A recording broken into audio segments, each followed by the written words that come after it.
Hapa tumeona ya kwamba kwa kubatizwa unapewa utu mpya, manake unatengwa na utu wa kale. Hata ile kutengwa manake hata kule kukumbuka wala kuenzi ule utu wa kale kunaondoshwa ndani yako. Iliwabidi wana wa Israeli wabatizwe. Walibatizwaje? Walipita katikati ya bahari iliyokuwa imechanwa, imetengenezwa njia. Kulia na kushoto kulikuwa kuna maji, juu wingu, ambalo ile wingu nalo limebeba maji. Umeona? Kwa walibatizwa, waliingizwa ndani ya maji. Na hiyo yote ilikuwa ni unabii wa ubatizo ambao tutabatizwa, ubatizo wa kumpokea Kristo Yesu. Tutazamishwa ndani ya maji. Tumeelewana? Kutoka 14:19 nasema, lakini wana Israeli wakaenda katika nchi kavu katikati ya bahari, na hayo maji yalikuwa ni kuta upande wao wa kuume na upande wao wa kushoto. Umeona? Na juu kulikuwa kuna wingu. Kwa maji yalikuwa pande zote, chini walifanya pakavu, ila kuna chemichemi za baharini zimepita. Kulia na kushoto maji, juu maji katika mfumo wingu. Walibatizwa wale wa Musa. Kwa nini wale wa Musa? Walikuwa wa Farao hapo nyuma. Inabidi wawe wa Musa sasa. Wewe tunakubatiza, ndio maana tunakubatiza kwa jina la Baba na Mwana na Roho Mtakatifu. Tunakufanya kuwa wa Yesu, tunakufanya kuwa wa Mungu Baba na Mungu Mwana, Mungu Roho Mtakatifu. Umeona? Na okay. Ni umilikishwi pia. Kwa hiyo tukimirikishwa, umegeuzwa, unafanania na ule utu wa yule tuliokumilikisha kwake ambaye ni Yesu. Umeona?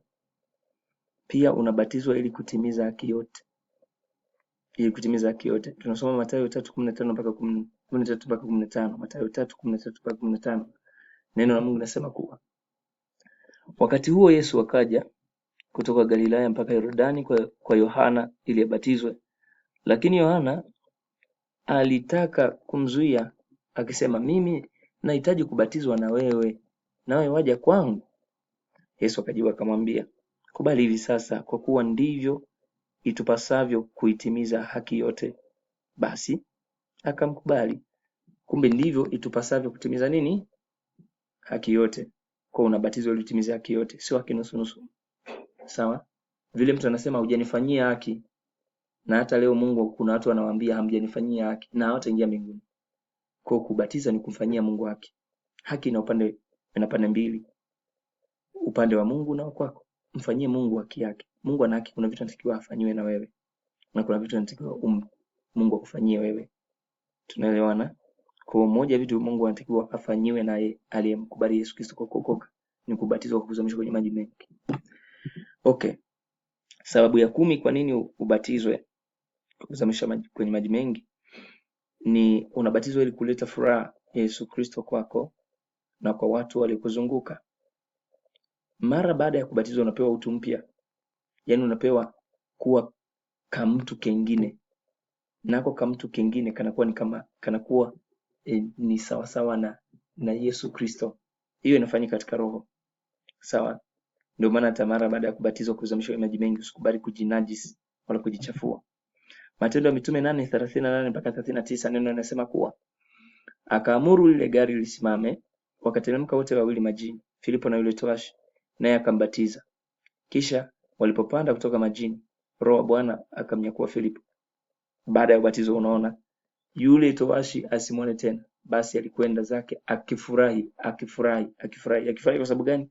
Kuna furaha imeingia ndani baada ya kubatizwa, amefanywa kuwa mtu mwingine mpya. Sawa? Kama tu mtu akinunuliwa nguo mpya anachekelea, anafurahi. Sasa umeibadilishwa, umekuwa mwingine.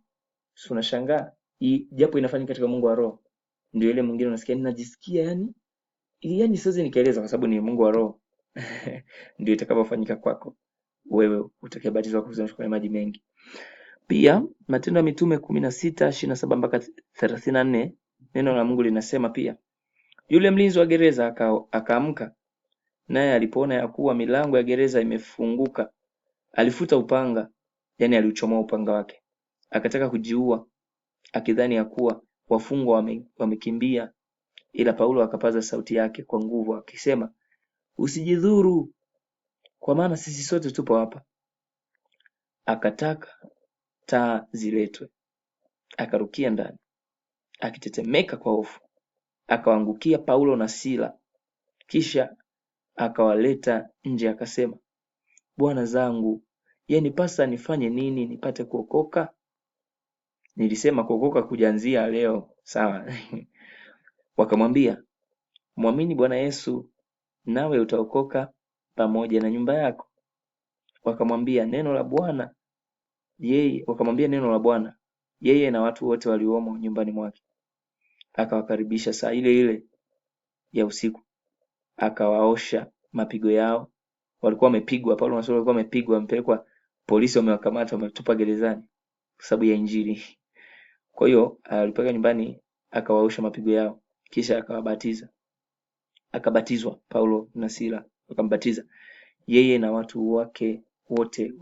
Wakati huo huo yule jamaa mlinzi wa gereza, na kisha akawaleta juu nyumbani kwake, akawapeleka gorofani, akawaandalia chakula. Akafurahi sana. Baada ya nini? Kuokoka, akabatizwa. Kuna furaha ya namna ajabu alipata, mpaka akaandalia na misosi.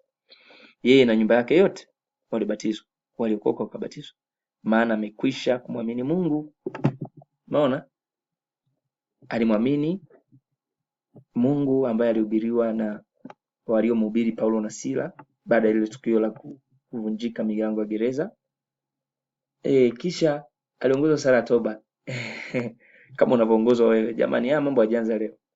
Na baadaye akabatizwa kuzamishwa kwenye maji mengi, akapata furaha, amekuwa mwingine huyu. Ndio maana kuna furaha. Maana yake furaha, hata kama alikuwa ni mtu fulani kwenye familia yake, sema yani baba akifika tu ni hatari, basi alibadilika. Jamani, kubatizwa anabadilishwa.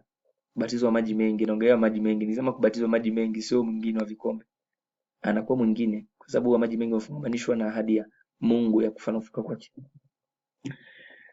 Sawa, unaleta furaha kwa watu wengine na kwako pia. Tena furaha ya Yesu, sio furaha ya kama ile furaha ya walevi.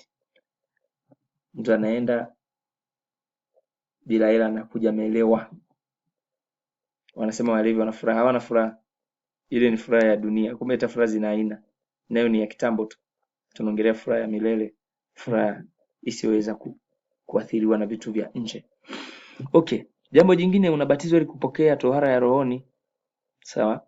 Tunajua kuhusiana na tohara ya mwilini. Tunaifananishia na ya mwilini. Ya mwilini inawapa tu kutakaswa. Sawa? Kwa inaondolewa sehemu ya mwili wa mtu ambayo haipaswi kuwapo. Kwa hiyo unaweka katika Mungu wa roho, unaondolewa vile vitu ambavyo havitakiwi kuwapo na wewe. Ni vitu gani? Dhambi na kukaliwa na mauti. Dhambi ilikuwa imekaa juu yako, yani inakutumikisha. Wengine hawezi akatulia, yani amekaa, yani amejikaza asiibe. Dhambi ile ipo jamani. Dhambi ni roho, ndio maana naita roho ya wizi. Ni dhambi ile ambayo inatambulikana kama roho ya wizi. Tukija kwenye uzinzi, ni dhambi inayotambulikana katika roho kama roho ya uzinzi. Sawa? Kwa hiyo unatolewa vile ambavyo ni uchafu. Ilikuwa imekukalia, inaondoshwa, unafanywa tohara rohoni. Wakolosai 2:10-12 nasema, na nyinyi mmetimilika katika yeye aliye kichwa cha enzi yote na mamlaka. Katika yeye mmetahiriwa kwa tohara isiyofanyika kwa mikono, kwa kuuvaa mwili wa nyama kwa tohara ya Kristo. Mkazikwa pamoja naye katika ubatizo, na katika huo mkafufuliwa pamoja naye kwa kuziamini nguvu za Mungu aliyemfufua katika wafu. Umeona? Tohara ya rohoni, unageuzwa kuwa mwingine. Na hicho kitendo tunakiita kuzaliwa mara ya pili. Unakuwa mpya, mtu mpya katika Mungu wa roho, ni mtu mpya. Sawa?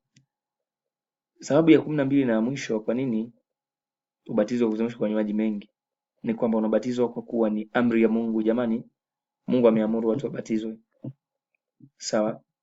Matendo ya Mitume 10:48 nasema, akaamuru wabatizwe kwa jina lake Yesu Kristo, ndipo akamsihi azidi kukaa siku kadha wa kadha.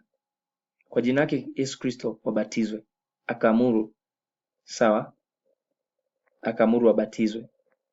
Tunaelewana? Hapa ni mtume ameenda kuhubiri Injili, sawa? Na bila shaka ni Petro kwa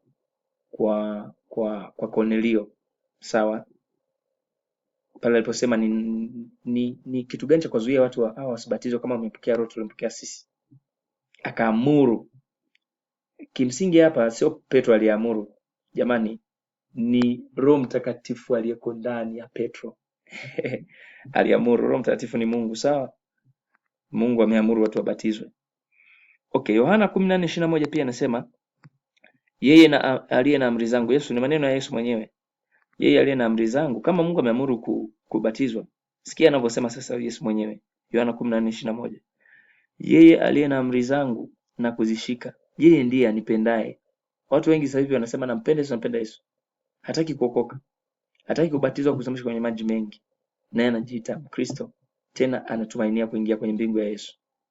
Labda sio hiyo mbingu ya Yesu. Sawa? Kwa hiyo anasema Yesu anasema yeye anipendaye. Yeye aliye na amri zangu, yani anazishika na kuzishi. Sawa? Yeye ndiye anipendaye. Na anasema yeye anipendaye atapendwa na Baba yangu, nami nitampenda na kujidhihirisha kwake. Sasa hivi ndio maana tuna na mapenzi kabisa kikamilifu katika njia ya wokovu. Udhihirisho wa Mungu ni mdogo sana. Sawa? Yaani ni sawa haupo. Imebaki tu ni wao kukutanika na kuondoka, kukutanika na kuondoka. Tofauti na hapo, Mungu ameweka ahadi kwamba aliaminia jina lake akiomba kwa imani anapokea. Wanabaki tu wanapokea vile wanavyoomba. Lakini ule udhihirisho wa wokovu wa Mungu kwa maisha ya watu ambao unapatikana kwa kubatizwa, kwa kuzamishwa kwa maji mengi na kujazwa Roho Mtakatifu, na ule utendakazi wa Roho Mtakatifu haujidhihirishi, kwa sababu wamempokea robo, naye anajidhihirisha robo. Tena hiyo robo haina kuingia mbinguni, maana vitakavyoingia mbinguni ni vile vilivyo kamilika. Hapo tunaelewana? Na hizo hapo ni sababu kwa nini ubatizwe. Zipo shuhuda nyingi. Jamani, zipo shuhuda nyingi.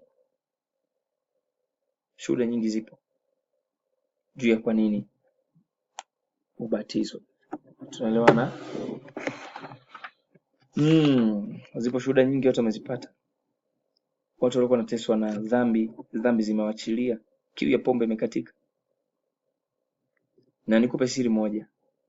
Tunaposema unapobatizwa unazaliwa mara ya pili, ni kwamba kabla ulipookoka, yani ulipomwamini Yesu kwa kuhubiriwa Injili na kukiri sala ya toba, ulianza maisha mapya na Kristo Yesu. Sawa? Lakini kwa kubatizwa, kwa kuzamishwa kwenye maji mengi na kubatizwa ubatizo wa Roho Mtakatifu, unakuwa umezaliwa mara ya pili. Kumbe maana yake nini? Unapobatizwa kwa kuzamishwa kwenye maji mengi, unazaliwa mara ya pili. Ila ni kama kwa awamu ya kwanza. Na unapobatizwa kwa kuzamishwa kwa Roho Mtakatifu, pia unakuwa umezaliwa mara ya pili, kwa awamu ya pili. Unakuwa umezaliwa mara ya pili. Tena kikao. Sasa kwa hiyo maana yake unakuwa umekamilika kuzaliwa mara ya pili. Tumeelewana? Sasa na hiyo kubatizwa kwa kujazwa Roho Mtakatifu au ubatizo wa Roho Mtakatifu kuna utofauti na huo maji mengi katika kipengele hiki. Atakayebatizwa kuzamishwa, mtu akikamilika mpaka akafikia kubatizwa kwa Roho Mtakatifu, anakuwa amefikia hatua ya kuaminika na Mungu kama binti wa ufalme, yani princess, au binti au kijana wa ufalme, yani prince. Yani huyo ana uwezo wa kubeba ufalme, yani anaweza kurithishwa ufalme.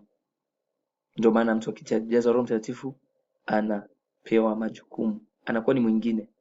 Alikuwa hawezi kuhubiri mbele za watu, anapewa uwezo. Ndio maana mitume walikataliwa wasitoke Yerusalemu mpaka wapokee ahadi ya Bwana itakapoajilia, ahadi ya yule Roho Mtakatifu. Kwa sababu wangetoka tu kabla kumpokea Roho Mtakatifu, wasingeweza kuhubiri kwa ujasiri. Ndio maana wanasema walijazwa Roho wa Mungu ile siku ya Pentekoste, wakahubiri kwa ujasiri. Hawakuhofia viboko, hawakuhofia kufungwa, hawakuhofia njaa, hawakuhofia dhiki, hawakuhofia kifo. Walihubiri kwa ujasiri. Tumeelewana? Ndio hivyo.